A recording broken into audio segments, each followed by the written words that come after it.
নমস্কার, আপনারা দেখছেন জেলার ১ নম্বর অনলাইন ও টিভি চ্যানেল বীরভূম RCTV। আপনাদের সঙ্গে আমি জীবন। শুরু করছি আজকের সংবাদ। বিস্তারিত সংবাদে যাওয়ার আগে দেখে নেব সংবাদ শিরোনাম। বোলপুরে সাংগঠনিক সভায় বিজেপি নেতা।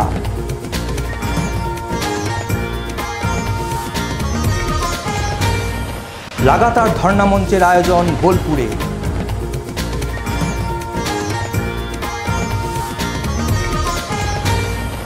তৃণমূলের কর্মী সম্মেলন কোটাসুরে।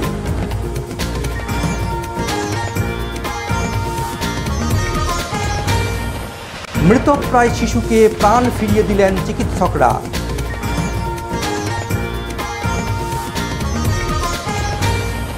খয়রাসোলে বিজেপির মিছিল ও পথসভা।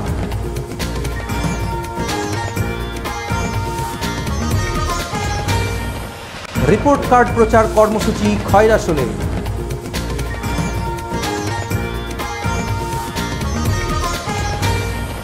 বিজেপির মিছিল ও পথসভা দুর্গাপুরে।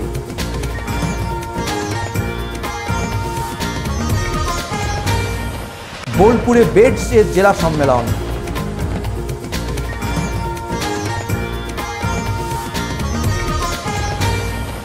ঘোড়ার তাণ্ডবে অতিষ্ঠ বালিজুড়ি অঞ্চলের চাষিরা।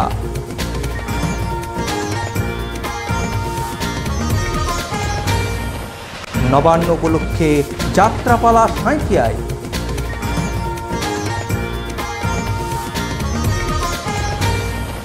এবার সংবাদ বিস্তারিত।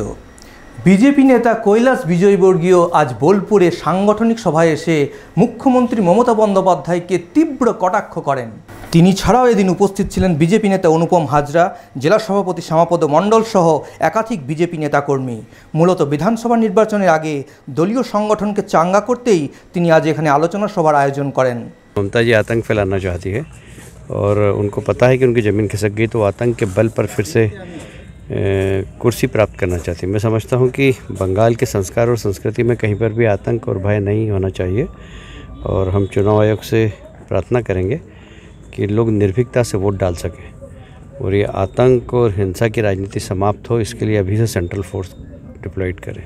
अच्छा, एक बात बताइए कि राज्य में जो हो रहा है, बार बार देखा जा रहा है कि एक के बाद एक ऐसा है कि हमारे यहाँ संघीय ढांचा है। केंद्र सरकार की अपनी भूमिका है, राज्य सरकार की अपनी भूमिका है। दोनों को अपनी अपनी भूमिका जो संविधान के अंदर अधिकार दिए हैं उसके अंतर्गत उसका पालन करना चाहिए। पर दुर्भाग्य से बंगाल की सरकार का एक्ट ऐसा है, माननीय ममता जी का मुख्यमंत्री जी का एक्ट ऐसा है कि जैसे बंगाल देश का हिस्सा नहीं, एक अलग राज्य है और वो यहाँ की बिल्कुल राजा है और वो जो चाहेगी वही होगा। बाबा साहब अम्बेडकर के संविधान से उनका कोई लेना देना नहीं। ये दुर्भाग्य है। यह देश एक संघीय ढांचे के अनुसार चलता है, भारत के संविधान के अनुसार चलता है और शायद ममता जी को भारत के संविधान पर कोई विश्वास नहीं। आज VC के साथ क्या बातचीत करने वाले हैं आप? क्या किस बारे में बातचीत है? सामान्य औपचारिक मुलाकात है। महामहिम प्रधानमंत्री जी का 24 तारीख को एक वर्चुअल कार्यक्रम है, उसके बारे में थोड़ी सी जानकारी लेने। পার্থ দাসের রিপোর্ট, বীরভূম RCTV বোলপুর। কেন্দ্র সরকারের কৃষক স্বার্থ বিরোধী কৃষি আইন প্রত্যাহারের দাবিতে ও বিদ্যুৎ আইন সংশোধনের দাবিতে সারা ভারত কিষাণ মজদুর সংগঠনের ডাকে লাগাতার ধর্ণা মঞ্চের আয়োজন করা হয় বোলপুরে। আজ বোলপুর চৌরাস্তায় সংগঠনের নেতাকর্মীরা বক্তব্য, গান, আবৃত্তি মধ্যে দিয়ে প্রতিবাদ করেন। এদিন উপস্থিত ছিলেন বিশ্বভারতীর অধ্যাপক তথা সংগঠনের অন্যতম নেতা রাজকুমার সিনহা, অমিত মণ্ডল, বিউটি সাহা, গার্গী মুখার্জি প্রমুখ। ধর্ণামঞ্চ চলাকালীন বিজেপি কর্মীরা হামলা চালায় বলে অভিযোগ করা হয় সংগঠনের পক্ষ থেকে। সন্তোষ পালের রিপোর্ট, বীরভূম RCTV বোলপুর। তৃণমূলের বুথভিত্তিক কর্মী সভার আয়োজন করা হয় গতকাল কোটাসর নিম্ন বুনিয়াদী বিদ্যালয়ের মাঠে। এদিন উপস্থিত ছিলেন জেলা তৃণমূল সভাপতি অনুব্রত মণ্ডল, বোলপুর লোকসভার সাংসদ অসিত মাল, ময়ূরেশ্বর ব্লক সভাপতি নারায়ণ চন্দ্র সহ 7টি পঞ্চায়েতের বুথ সভাপতি সহ অন্যান্য নেতৃবৃন্দ। আসন্ন বিধানসভা নির্বাচনকে লক্ষ্য করে গতকাল 3টি এবং 4টি পঞ্চায়েতের কর্মী সভার আয়োজন করা হয়। এদিন অন্যান্য দল থেকে 150 জন তৃণমূল যোগদান করেন। তাদের হাতে দলীয় পতাকা তুলে দেন জেলা সভাপতি অনুব্রত মণ্ডল। সুকান্ত রায়ের রিপোর্ট, বীরভূম RCTV কোটাসুর। বিষক্রিয়ায় মৃত প্রায় ক্ষুদে শিশুকে প্রাণ ফিরিয়ে দিয়ে নজির গড়লেন সিউড়ি সদর হাসপাতালের চিকিৎসকেরা। দুবরাজপুরের ফকিরপাড়ার শেখ নূর তাজিম নামে এক ব্যক্তির একরত্তি শিশুটি খেলতে খেলতে কীটনাশক জাতীয় কিছু খেয়ে ফেলে, যার ফলে শিশুটি শ্বাসকষ্ট দেখা দেয়। সংকটজনক অবস্থায় শিশুটিকে 9 ডিসেম্বর সিউড়ি সদর হাসপাতালে ভর্তি করা হয়। চিকিৎসকেরা শিশুটির পরিস্থিতি দেখে অক্সিজেন দিয়ে ক্রিটিক্যাল কেয়ার ইউনিটে রাখার ব্যবস্থা করেন। পরে মেকানিক্যাল ভেন্টিলেটর থেকে বের করে শিশুটি চিকিৎসা করা হয়। ক্রিটিক্যাল কেয়ার ইউনিটের চিকিৎসক ডাক্তার লিয়াকত আলী, শিশু বিশেষজ্ঞ ডাক্তার অরণ্য দত্ত এবং হাসপাতালের নার্সদের সহযোগিতায় শিশুটি সুস্থ হয়ে ওঠে। শিশুর বাবা নূর তাজিম চিকিৎসকদের ভগবানের সঙ্গে তুলনা করেন। বাচ্চাটা স্যার কোনো একটা বিষাক্ত জিনিস কিছু খেয়ে ফেলেছিল। কীভাবে বাড়ির বাইরে বাচ্চাটা খেলা করছিল, ওইখান থেকে কীভাবে বিষাক্তটা পেয়েছে বা কীভাবে খেয়েছে সেটা আমরা দেখি নাই। কোনো ক্রমে খেয়েছিল, বাচ্চা খুব অসুস্থ হয়ে গেছিলো। অ্যাকচুয়ালি স্যার বলতে গেলে ডাক্তারবাবুরা মরা বাচ্চাকে জীবন্ত করে বাঁচিয়েছেন। ওদের প্রচুর মেহনতের ফলে আমরা বাচ্চাটাকে ফিরে পেয়েছি। কতটা ভালো লাগছে বাচ্চাটাকে সুস্থ হয়েছে? অনেক ভালো লাগছে, গর্বে বুক ভরে যাচ্ছে। ডাক্তারবাবুদেরকেও মানে বারবার এই প্রণাম করতে ইচ্ছে করছে, ভগবানের সঙ্গে তুলনা করতে ইচ্ছে করছে। কি নাম আপনার, কোথায় বাড়ি? আমার নাম শেখ নূর তাজিম, বাড়ি ফকিরবেড়া, দুবরাজপুর।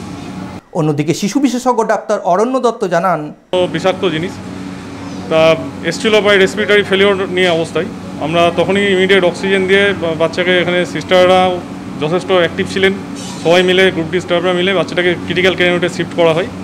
তো সেখানে বাচ্চাকে ভেন্টিলেটারে দিতে হয়। ভেন্টিলেটারে প্রায় বাচ্চাটা 16 থেকে 18 ঘন্টার মতো ছিল। তারপর সেখান থেকে আমরা তাকে বার করতে পারি এবং পয়জনিংয়ের যা ট্রিটমেন্ট আমরা ওগুলো সব দিয়ে বাচ্চা এখন শুক্রবার দিন আমরা বাচ্চাকে আবার পেডিয়াট্রিক ওয়ার্ডে, সিসিইউ থেকে ক্রিটিক্যাল কেয়ার ইউনিট থেকে পেডিয়াট্রিক ওয়ার্ডে আবার শিফট করাই। এখন বাচ্চা রেসপিরেটরি ফেলিওর, মানে আরেক কিছু দেরি হলে হয়তো বাচ্চাকে আমরা বাঁচাতে পারতাম না। মানে আর যদি কিছুক্ষণ দেরি হয়ে যেত বাচ্চা হয়তো এক্সপায়ার করে যেতে পারত। এত ছোট বাচ্চার ক্ষেত্রে এটাই প্রথম। আমরা এর থেকে বড় বাচ্চা ভেন্টিলেটারে নিয়ে গিয়ে আমরা ম্যানেজ করেছি, কিন্তু এত ছোট বাচ্চা 1 বছর 5 মাসের ক্ষেত্রে এটা প্রথম এটা। এবং এটা একটা টিম ওয়ার্ক ছাড়া এটা সম্ভব নয়। ক্রিটিক্যাল কেয়ার ইউনিটের সিস্টার এবং ওখানকার ডক্টর, এখানকার সিস্টার সবাই মিলে একটা টিম ওয়ার্ক করে এটা সম্ভব হয়েছে। অরণ্য দত্ত, আমি পেডিয়াট্রিশিয়ান। পার্থ দাসের রিপোর্ট, বীরভূম RCTV, সিউড়ি। খয়রাসোল ব্লকের বিজেপির বি মণ্ডলীর পক্ষ থেকে নাকড়াকোন্দা অঞ্চলের উদ্যোগে মিছিল ও পথসভার আয়োজন করা হয়। আজ ভাদুলিয়া গ্রামে মিছিল ও পথসভার আয়োজন করা হয় বিজেপির সাংগঠনিক শক্তি বৃদ্ধির জন্য। এদিন উপস্থিত ছিলেন বিজেপি জেলা কমিটির সদস্য সুকুমার নন্দী, খয়রাসোল ব্লকের বি মণ্ডলীর সভাপতি রথিলাল সিংহ, সহসভাপতি অশোক ঘোষ সহ অন্যান্য নেতাকর্মীরা। Sheikh রিয়াজউদ্দিনের report, Birbhum RCTV, Khoyrasol. পশ্চিমবঙ্গ সরকারের বিগত 10 বছরের উন্নয়নের খতিয়ানের রিপোর্ট কার্ড প্রচার কর্মসূচি শুরু হয় আজ খয়রাসোল ব্লকের কেন্দ্রগড়িয়া অঞ্চলের বেশ কয়েকটি গ্রামে। এছাড়া দিন দুয়ারে সরকার কর্মসূচির বিভিন্ন পরিষেবাগুলি সাধারণ মানুষেরা যাতে বঞ্চিত না হয় তার জন্য বঙ্গধ্বনির যাত্রা প্রচার চালানো হয়। উল্লেখ্য 21শে ডিসেম্বর এখানে দুয়ারে সরকার কর্মসূচি থাকায় মানুষকে সচেতন করা হয়। এদিন উপস্থিত ছিলেন দুবরাজপুরের বিধায়ক নরেশচন্দ্র বাউরি, খয়রাসোল পঞ্চায়েত সমিতির শ্যামল গায়েন, খয়রাসোলের তৃণমূল কংগ্রেসের যুগ্ম অবজারভার অরুণ চক্রবর্তী, কাঞ্চন অধিকারী সহ অন্যান্য নেতৃবর্গ।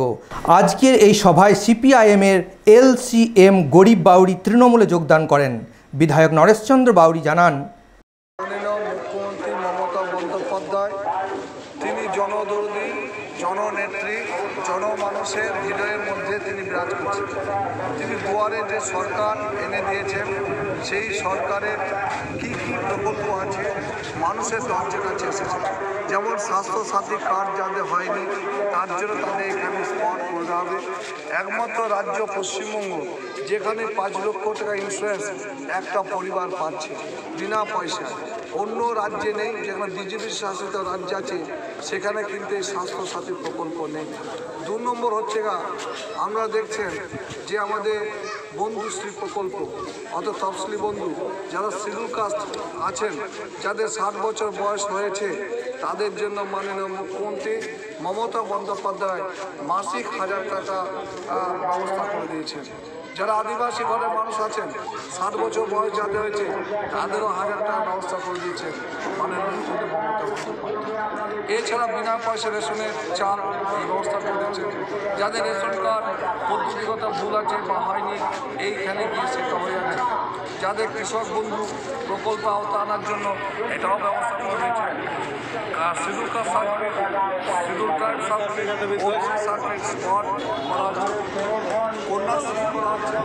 যারা কন্যাশ্রী ফর্ম করতে পারবেন, যারা যুবশ্রী করতে পারবেন, রূপশ্রী করতে, অর্থাৎ মাননীয় মুখ্যমন্ত্রী মমতা বন্দ্যোপাধ্যায় দুয়ারে দুয়ারে যে প্রোগ্রামটা করেছেন সারা ভারতবর্ষে কোনো রাজ্যে নেই, যার জন্য সবাই বলতে শুরু করছে।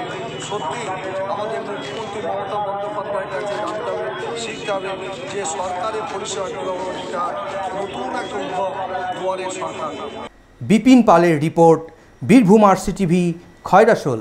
নিয়ে নিচ্ছি ছোট্ট একটা বিরতি, সঙ্গে থাকুন। একটি বিশেষ আবেদন, প্লাস্টিককে না বলুন, প্লাস্টিক বর্জন করুন। প্লাস্টিক ভঙ্গীকৃত হতে প্রায় 1000 বছরের বেশি সময় লাগে, তাও পুরোপুরি ধ্বংস হয় না, এবং এর ফলে যে পরিমাণ রাসায়নিক নির্গত হয় তা আবার জমা হয় নদী, সমুদ্র এবং মহাসাগরে। প্লাস্টিক তৈরি করার পদ্ধতিও খুবই ক্ষতিকারক। গবাদি প্রাণীরা এবং জলজ প্রাণীরা ওই সমস্ত প্লাস্টিকগুলিকে খাবার ভেবে খেতে গিয়ে শ্বাসরুদ্ধ হয়ে মারা যায়। মাটিও এর কুপ্রভাবে অনুর্বর হয় এবং দেখতেও কুৎসিত আকার ধারণ করে আমাদের এই সুন্দর পরিবেশ। এর বিরুদ্ধে আমাদের অর্থাৎ সাধারণ মানুষদের জাগ্রত হতে হবে। প্লাস্টিকের ব্যবহার সম্পূর্ণরূপে বন্ধ করতে হবে, তবেই আমরা গড়ে তুলতে পারবো প্লাস্টিক মুক্ত নির্মল পরিবেশ। কাগজের অথবা কাপড়ের ব্যাগ ব্যবহার করুন এবং হয়ে উঠুন পরিবেশ বান্ধব। সৌজন্যে দুবরাজপুর পৌরসভা, বীরভূম। শতাব্দীর বৃহত্তম বিপর্যয় করোনা এখনো এক ভয়াবহ সমস্যা আমাদের সকলের জন্য, কিন্তু আনলক প্রক্রিয়ার দ্বারা জীবিকা নির্বাহকে সহজ করাও এক আশু কর্তব্য।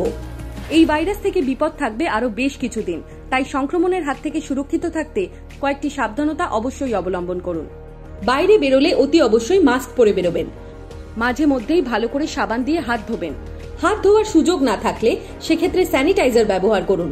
ভিড় এড়িয়ে চলুন এবং পরস্পরের সঙ্গে 6 ফুট দূরত্ব বজায় রাখুন।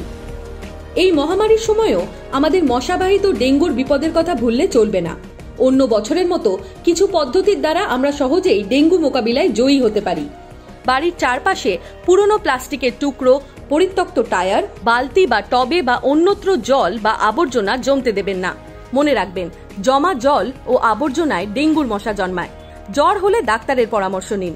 এছাড়া স্থানীয় পৌরসভাতেও বিনা খরচে ডেঙ্গুর পরীক্ষা করা হয়। বাংলা জিতবে, করোনা ও ডেঙ্গু হারবে।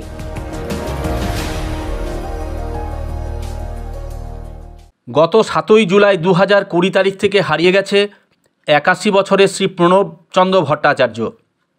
উচ্চতা 5 ফুট 11 ইঞ্চি, রোগাটে গড়ন, কানে কম শোনেন। ডান পায়ের বুড়ো আঙুল বেশ ফোলা আছে। বহরমপুর থানায় নিখোঁজ ডায়েরি করা হয়েছে। নিখোঁজ হওয়ার সময় পরনে ছিল লুঙ্গি ও পাঞ্জাবি। যদি কোনো সহৃদয় ব্যক্তি দেখতে পান তাহলে যোগাযোগ করুন এই নাম্বারে 9434381333 9732655500। এছাড়া বহরমপুর থানায় বা নিকটবর্তী থানায় খবর দেওয়া যেতে পারে। উল্লেখ্য, সন্ধানদাতাকে পুরস্কৃত করা হবে। High speed unlimited internet connection নিতে চাইছেন? তাহলে আজই যোগাযোগ করুন RCS নেটওয়ার্ক নিকটবর্তী অফিসে। যোগাযোগ নম্বর 9732202011 অথবা 9382624389।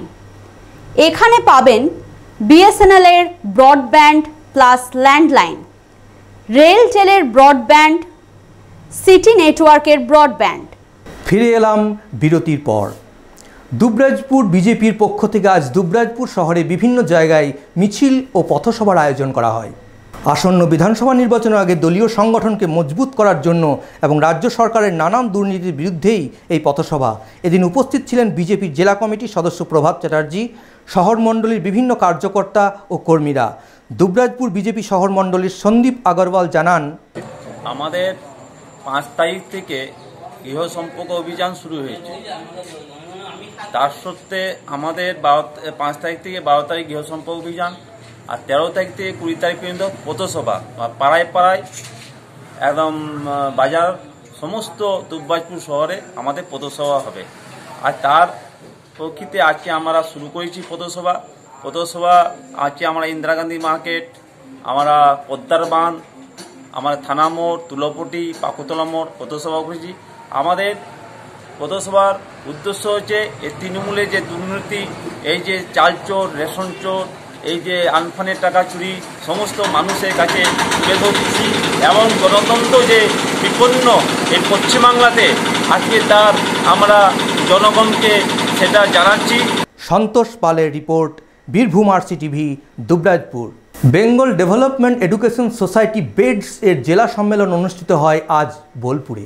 বোলপুর টাউন লাইব্রেরির সভাকক্ষে অনুষ্ঠিত হয় এই সম্মেলনে উপস্থিত ছিলেন রাজ্যের মৎস্যমন্ত্রী চন্দ্রনাথ সিনহা, বিশ্বভারতী প্রাক্তনী সবুজ কলি সেন, ডাক্তার সুশোভন বন্দ্যোপাধ্যায় সহ অন্যান্য প্রতিনিধিগণ। বিভিন্ন প্রাসঙ্গিক বক্তব্য ও সাংস্কৃতিক অনুষ্ঠান ছিল আকর্ষণীয়।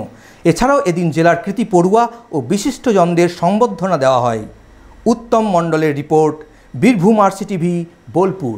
মালিকবিহীন ঘোড়ার তাণ্ডবে অতিষ্ঠ দুবরাজপুর থানার বালিজুড়ি অঞ্চলের চাষিরা। এই অঞ্চলের মেজে, বেলসাড়া, বনকাটি ও কুলেকুড়ি গ্রামে মালিকবিহীন 6টি ঘোড়া কয়েক মাস ধরেই চাষের জমিতে তাণ্ডব চালাচ্ছে, যার ফলে মাঠে লাগানো ধান ও শীতকালীন সবজি খেয়ে এবং পায়ের মারিয়ে নষ্ট করে ফেলছে, যার জন্য চিন্তায় পড়েছে চাষিরা। তারা গ্রাম পঞ্চায়েত প্রধানের দ্বারস্থ হন। স্থানীয় চাষিরা জানান, ওটা 5-6 ঘোড়া আসছে, সমস্ত তরি ফসল আমাদের নষ্ট করছে। আলু ইয়ে যে ধানও খেয়েছে, কপি চারা খেয়ে নিচ্ছে, আলু নষ্ট করে দিয়েছে, পেঁয়াজ চারা নষ্ট করে দিচ্ছে, সমস্ত তরি ফসল আমাদের খেয়ে চলে গেছে, পা দিয়ে আরও খেসে নষ্ট করে দিয়েছে। না, রাত 11টার পর থেকে আসছে। আমরা কি করবো, রাত 11টার পর থেকে কি আর জাগানো যায়? সারাদিন কিন্তু এখানে কাছে না, রাতের অন্ধকারে ফসল নষ্ট করে দিয়েছে। হ্যাঁ, আপনারা জানিয়েছেন কোথাও যে নষ্ট করছে? আপনারা প্রধানকে বা কোথাও কিছু জানিয়েছেন? হ্যাঁ, প্রধানকে জানাইছি। প্রায় 7-8টা ঘোড়া আজ প্রায় মাসখানেক থেকে সবজি বাড়ি, কফি, বেগুন, তারপরে পেঁয়াজ পোয়া, সিম গাছ খেয়ে এসে একবার চাপড়খানা করছে। আলুর গাছ কিভাবে ক্ষতি করছে ওটা? ওই পা দিয়ে আর খেয়ে চটপটি করছে, আবার কি গড়া করে দিয়ে দিচ্ছে, শুচ্ছে, ওরা শুই না তো, এমনি ধবাস করে পড়ছে আর সেখান থেকে উঠে গেছে। এই যে আপনারা সারাদিন সারা রাত মানে ওরা বাজেই না।